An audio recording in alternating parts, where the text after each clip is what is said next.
ನಾನು ನಿಮ್ಮ ಪವಿತ್ರ ಅಮೃತ ಸಿಂಚನ ಯೂಟ್ಯೂಬ್ ಚಾನಲಿಂದ ಎಲ್ಲ ವೀಕ್ಷಕ ಬಂಧುಗಳಿಗೂ ನಮಸ್ಕಾರಗಳು.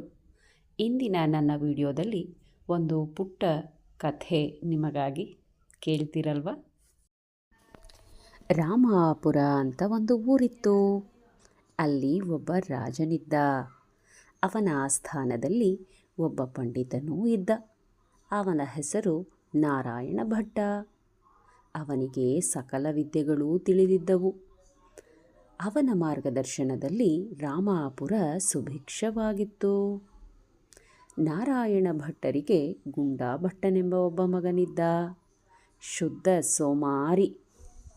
3 ಹೊತ್ತು ಹೊಟ್ಟೆ ತುಂಬ ತಿನ್ನೋದು, ನಿರಾಳವಾಗಿ ನಿದ್ದೆ ಮಾಡೋದು, ಸಮಯ ಸಿಕ್ಕಾಗೆಲ್ಲ ಸ್ನೇಹಿತರ ಜೊತೆ ಗೋಲಿ ಆಡೋದು, ಇವಿಷ್ಟೇ ಅವನ ಕೆಲಸ. ಒಂದಕ್ಷರವೂ ತಿಳಿಯದ ನಿರಕ್ಷರ ಕುಕ್ಷಿ. ಹೀಗಿದ್ದಾಗ ನಾರಾಯಣ ಭಟ್ಟರು ತೀರ್ಥಯಾತ್ರೆಗೆ ಹೊರಟರು. ಇತ್ತ ರಾಮಾಪುರಕ್ಕೆ ಅಪಾಯವೊಂದು ಒದಗಿ ಬಂತು. ಏನಂತೀರಾ? ಪಕ್ಕದೂರಿನ ಪಂಡಿತನೊಬ್ಬ ರಾಜನ ಆಸ್ಥಾನಕ್ಕೆ ಬಂದು, ಮಹಾರಾಜರೇ, ನಿಮ್ಮ ಆಸ್ಥಾನದಲ್ಲಿ ನನ್ನೊಡನೆ ವಾದ ಮಾಡುವ ಪಂಡಿತರಿದ್ದಾರೆಯೇ ಎಂದು ಸವಾಲು ಹಾಕಿದ. ಇದನ್ನು ಕೇಳುತ್ತಿದ್ದ ಹಾಗೆ ರಾಜನಿಗೆ ಚಿಂತೆ ಶುರುವಾಯಿತು. ಏನು ಮಾಡಲಿ? ಈ ಸಮಯದಲ್ಲಿ ನಾರಾಯಣ ಭಟ್ಟರು ಬೇರೆ ಊರಲ್ಲಿಲ್ಲ ಎಂದು ಚಿಂತಿಸತೊಡಗಿದರು. ಚಿಂತಿಸಿದರು. ಥಟ್ಟನೆ ಮಹಾರಾಜರಿಗೆ ನಾರಾಯಣ ಭಟ್ಟರ ಮಗ ಗುಂಡಾ ಭಟ್ಟನ ನೆನಪಾಯಿತು. ಪಂಡಿತರ ಮಗನಾದ್ದರಿಂದ ಈ ಕೆಲಸಕ್ಕೆ ಅವನೇ ಸರಿಯಾದ ವ್ಯಕ್ತಿ ಎಂದು ತೀರ್ಮಾನಿಸಿದರು. ತಕ್ಷಣ ಸೈನಿಕರನ್ನು ಕರೆದು, ಸೈನಿಕರೇ, ಹೋಗಿ ನಾರಾಯಣ ಭಟ್ಟರ ಮಗ ಗುಂಡಾ ಭಟ್ಟನನ್ನು ಕರೆತನ್ನಿ ಎಂದು ಆಜ್ಞೆ ಹೊರಡಿಸಿದರು.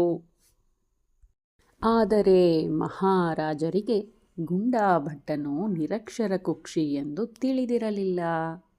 ಇತ್ತ ಸೈನಿಕರು ಗುಂಡಾ ಭಟ್ಟನ ಮನೆಗೆ ಹೋಗಿ ಅವನ ತಾಯಿಗೆ ವಿಚಾರವನ್ನು ತಿಳಿಸಿದರು.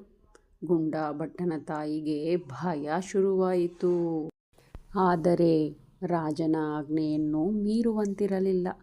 ಗುಂಡಾ ಭಟ್ಟನನ್ನು ಕರೆದು ಮುಖ ತೊಳೆಸಿ, ಹಣೆಗೆ ವಿಭೂತಿ ಕುಂಕುಮ ಹಚ್ಚಿ, ಹೊಸ ಬಟ್ಟೆ ತೊಡಿಸಿ ರಾಜನ ಆಸ್ಥಾನಕ್ಕೆ ಕಳುಹಿಸಿಕೊಟ್ಟಳು.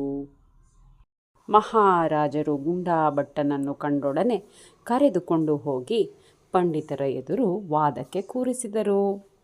ಸಿಂಹಾಸನವನ್ನು ಅಲಂಕರಿಸಿದ್ದೇ ತಡ. ಗುಂಡಾ ಭಟ್ಟನು ಜೇಬಿನಿಂದ ಗೋಲಿಯನ್ನು ತೆಗೆದು ಗೋಲಿ ಆಡಲು ಶುರು ಮಾಡಿದ. ಇದನ್ನು ಗಮನಿಸಿದ ಪಕ್ಕದೂರಿನ ಪಂಡಿತರು, ಏಕೋ ಗುಂಡಾ ಭಟ್ಟರು ಮಾತಿನಲ್ಲಿ ವಾದ ಮಾಡುವಂತಿಲ್ಲ, ಬಹುಶಃ ಮೌನವಾಗಿಯೇ ವಾದ ಮಾಡಬಹುದು. ಇರಲಿ, ನಾನೂ ಅವರೊಡನೆ ಮೌನವಾಗಿಯೇ ವಾದ ಮಾಡುತ್ತೇನೆ ಎಂದು ನಿರ್ಧರಿಸಿ ತನ್ನ ಬಲಗೈಯನ್ನು ಗುಂಡಾ ಭಟ್ಟನ ಕಡೆಗೆ ಚಾಚಿ ಒಂದು ಬೆರಳನ್ನು ತೋರಿಸಿದರು. ಹೇಗೆ? ಹೀಗೆ.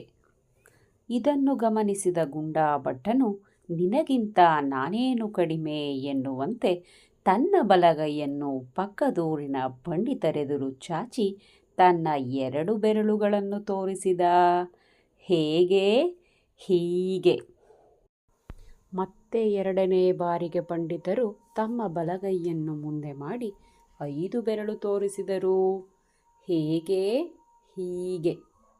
ಇದನ್ನು ಕಂಡೊಡನೆ ಗುಂಡಾ ಭಟ್ಟನ ಕೋಪ ನೆತ್ತಿಗೇರಿತು. ತನ್ನ ಬಲಗೈಯನ್ನು ಮುಂದೆ ಚಾಚಿ 5 ಬೆರಳುಗಳನ್ನು ಮುಷ್ಟಿ ಕಟ್ಟಿದ. ಹೇಗೆ? ಹೀಗೆ. ತಕ್ಷಣ ಪಂಡಿತರು, ಮಹಾರಾಜರೇ, ನಾನೇ ಸೋತೆ ಎಂದು ತನ್ನೂರಿನ ದಾರಿ ಹಿಡಿದರು. ಆದರೆ ಅಲ್ಲಿದ್ದ ಸಭಿಕರಿಗೆ ಏನೂ ಅರ್ಥವಾಗಲಿಲ್ಲ. ಎಲ್ಲರೂ ಪಂಡಿತರ ಹಿಂದೆ ಓಡತೊಡಗಿದರು.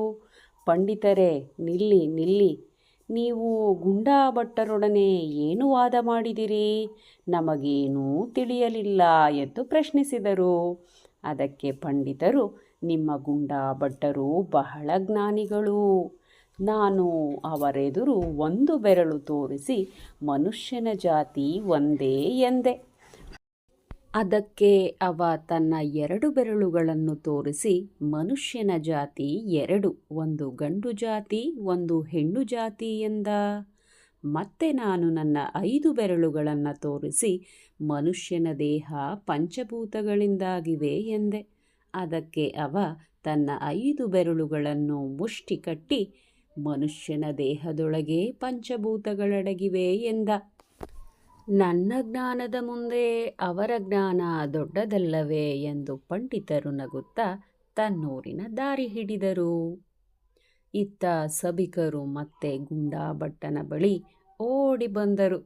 ಗುಂಡಾಭಟ್ಟರೇ, ನೀವು ಪಕ್ಕದೂರಿನ ಪಂಡಿತರೊಡನೆ ಏನು ವಾದ ಮಾಡಿದಿರಿ? ನಮಗೇನೂ ತಿಳಿಯಲಿಲ್ಲ ಎಂದು ಪ್ರಶ್ನೆ ಮಾಡಿದರು. ಅದಕ್ಕೆ ಗುಂಡಾಭಟ್ಟನು ಜೋರಾಗಿ ನಗುತ್ತಾ, ಅವನೇನೋ ಮಹಾಪಂಡಿತನೇ, ಅವನು ನನ್ನೊಡನೆ ಜಗಳ ಕಾಯಲು ಬಂದಿದ್ದ. ಅವ ನನಗೆ 1 ಬೆರಳು ತೋರಿಸಿ ನಿನ್ನ 1 ಕಣ್ಣು ಕಿತ್ತು ಬಿಡುವೆ ಎಂದ. ನಾನು ಅವನಿಗೆ 2 ಬೆರಳು ತೋರಿಸಿ ನಿನ್ನ 2 ಕಣ್ಣುಗಳನ್ನು ಕಿತ್ತು ಗೋಲಿಯಾಡುವೆ ಎಂದೆ. ಮತ್ತೆ ಪಂಡಿತ ತನ್ನ 5 ಬೆರಳುಗಳನ್ನು ತೋರಿಸಿ ನನಗೆ ಹೊಡೆಯುವೆ ಎಂದ. ನನ್ನ ಕೋಪ ನೆತ್ತಿಗೇರಿತು. 5 ಬೆರಳುಗಳನ್ನು ಮುಷ್ಟಿ ಕಟ್ಟಿ ನಿನ್ನನ್ನು ಕುಟ್ಟಿ ಪುಡಿ ಮಾಡಿಬಿಡುವೆ ಎಂದೆ.